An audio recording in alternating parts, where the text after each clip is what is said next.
Sir నా పేరు Balakrishna sir. మాది ఈస్ట్ గోదావరి, కాకినాడ సార్. నేను స్కూల్ అసిస్టెంట్ ఫిజికల్ ఎడ్యుకేషన్ అభ్యర్థిని సార్. నాకు ఈ డిఎస్సిలో 75.5 మార్క్స్ వచ్చాయి సార్. నాకు కాల్ లెటర్ ఫస్ట్ ఫేజ్లోనే ఫస్ట్ డే నాకు వచ్చింది సార్. నాది సక్సెస్ఫుల్గా కంప్లీట్ అయింది సార్. నా వెరిఫికేషన్ కంప్లీట్ అయింది సార్. నాది రిజిస్టర్ లిస్ట్లో కూడా నా పేరు లేదు సార్. ఎందుకు పోయిందని నేను డిఓ ఆఫీస్కి వెళ్తే, నీ క్యాస్ట్లో ఒకరు స్పోర్ట్స్ పర్సన్, ఇద్దరు ఎక్స్ సర్వీస్ మ్యాన్లకి ఇవ్వడం ద్వారా హారిజాంటల్ విధానం అమలుపరచడం ద్వారా నీ ఉద్యోగం కోల్పోయింది అని అన్నారు సార్. అది ఎలా ఇచ్చేస్తారు సార్? నేను మెరిట్ స్టూడెంట్ని, ఇప్పుడు వాళ్ళకి ఇవ్వచ్చు కాదని నేను అనట్లేదు.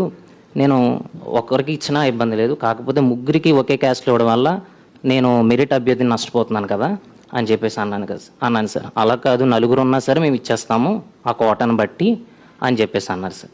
అంటే ఇప్పుడు మేము మెరిట్లో ఉన్న ఎంత చదువుకొని రెగ్యులర్గా చదువుకొని దానికి సంబంధించిన సర్టిఫికేట్ సంపాదించుకొని మెరిట్ ఉండి క్యాస్ట్లో నాకు ఉద్యోగం పోతే వాళ్ళకి ఇచ్చేస్తే వాళ్ళు ఏ విధంగా వాళ్ళు టీచ్ చేస్తారు సార్? అది స్పోర్ట్స్ వెరిఫికేషన్ కూడా 1 month బిఫోర్ అయిపోయింది సార్.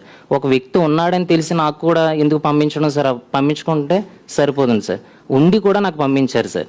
దయచేసి మీరు ఈ విషయంలో న్యాయం చేయండి సార్. 98లోని 2008లోని ఎలా అయితే అభ్యర్థులకు మీరు న్యాయం చేశారో, ఈరోజు మీ మెరిట్లో ఉన్న మా వెరిఫికేషన్ అయిన వారు అందరికీ కూడా మా అందరికీ మీరు న్యాయం చేయవలసిందిగా కోరుకుంటున్నాను సార్.